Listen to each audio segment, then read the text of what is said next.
Panorama group, जो सोचता है वो करता है। आपके अपने सपनों का आशियाना।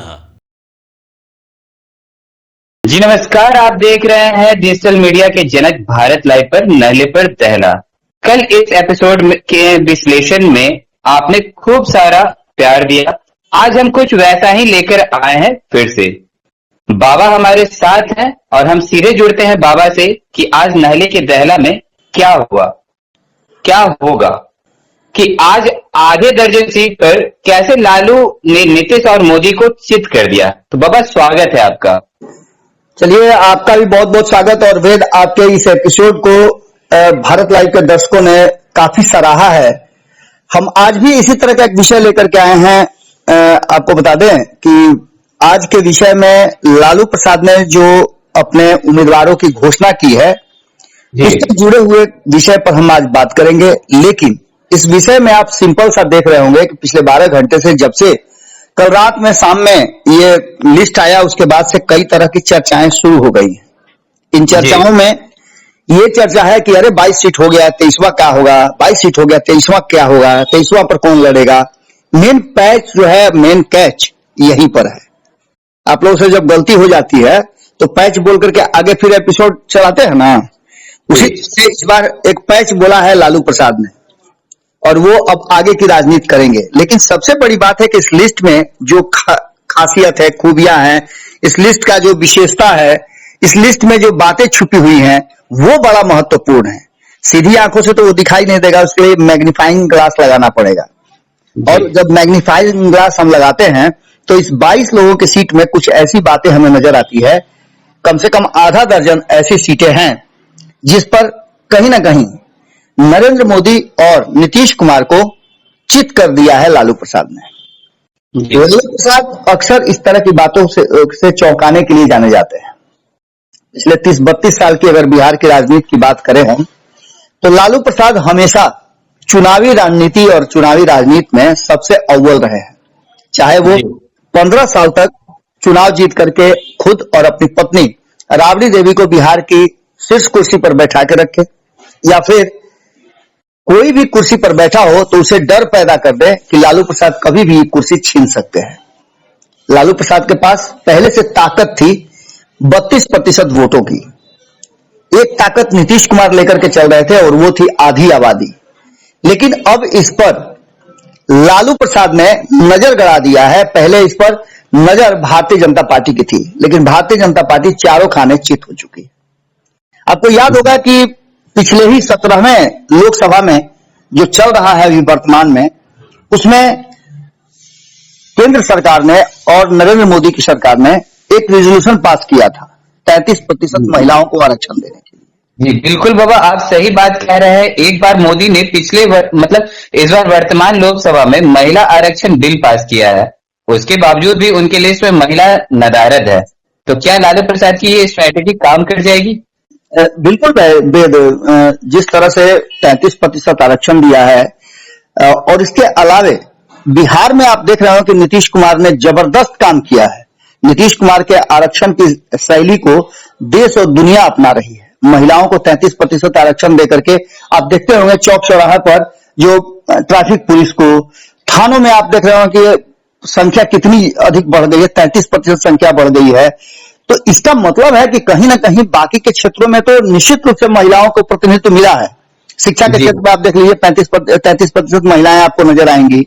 आप पुलिस विभाग में जाकर देख लीजिए तो हर चौक चौराहे पर ट्रैफिक पुलिस का काम करती नजर आएंगी। आप इन्वेस्टिगेशन में जाकर देखिए थानों में तो महिला पुलिस काफी सक्रिय नजर आ रही हैं। यहां तक कि आप देखिए कि गश्ती दल में भी महिलाओं की संख्या अधिक है। तो इसका मतलब सीधा है कि बाकी के सेक्टर में तो महिलाएं हैं, लेकिन पॉलिटिक्स के क्षेत्र में इसको मेल डोमिनेटिंग क्षेत्र बना करके अब तक रखा गया है। लेकिन लालू प्रसाद ने इस मिथ को तोड़ा है और उन्होंने 22 में से जो नाम घोषित किए हैं, 22 में से 6 नाम महिलाओं के हैं।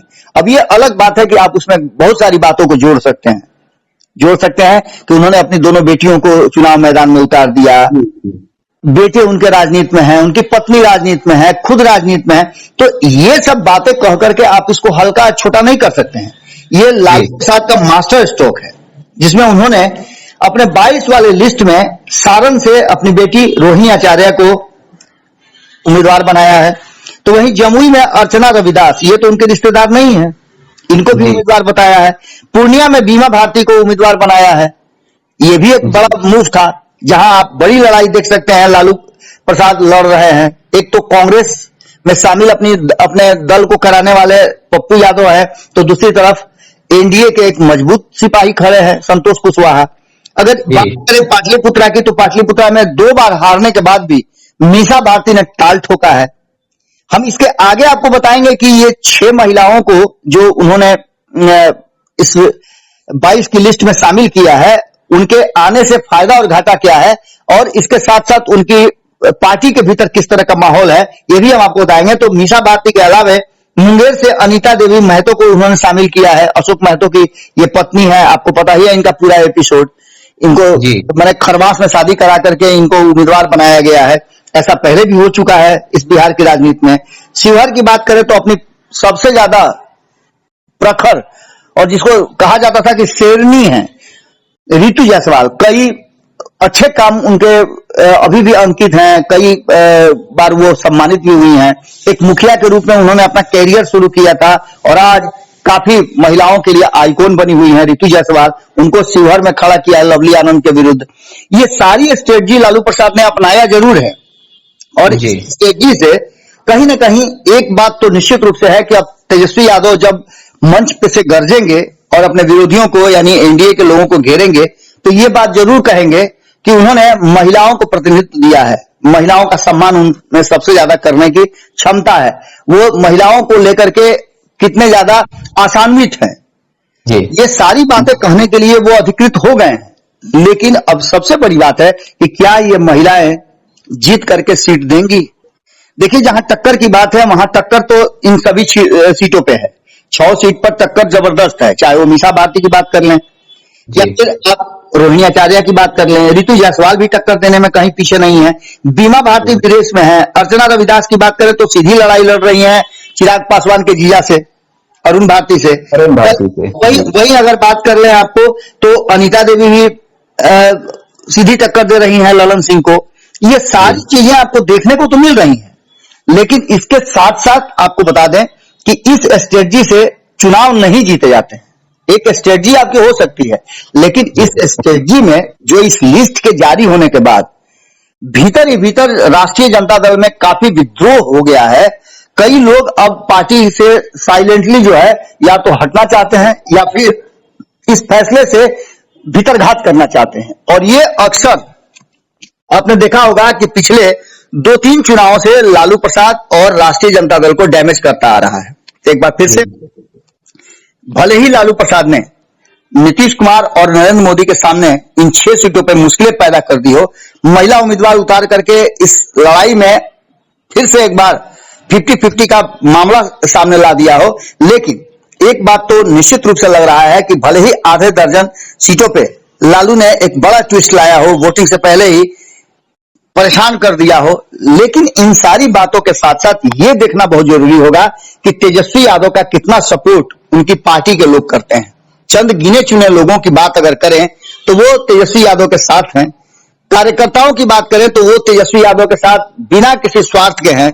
लेकिन कल भी हमने एक चर्चा किया था, आज भी हमने एक एपिसोड में ये बताया है कि कहीं ना कहीं जो वर्तमान परिस्थिति बनी है, उस परिस्थिति में लालू प्रसाद ने स्ट्रेटजी तो बहुत अच्छी बनाई है, लेकिन उस स्ट्रेटजी को लेकर के उनकी पार्टी के भीतर ही काफी भारी विद्रोह है।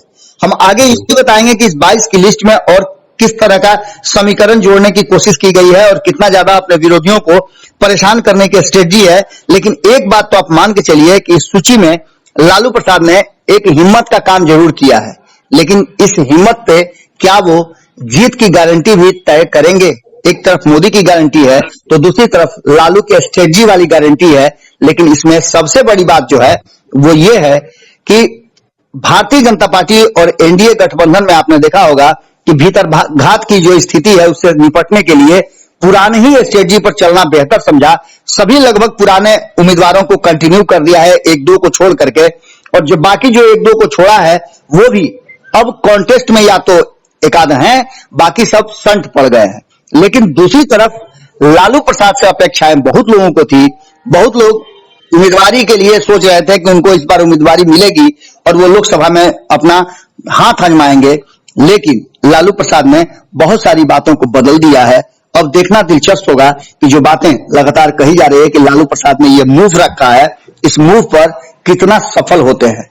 अगर भीतरघात जिस तरह से होता आ रहा है, अगर होता है और फील गुड वाले लोग तेजस्वी यादव और लालू प्रसाद को फुला करके रखते हैं, तो ऐसी स्थिति में ये सारी स्ट्रेटजी धरी की धरी रह जाएगी और एनडीए चाहे जितना भी स्ट्रेटजी बना ले आगे निकल जाएगी।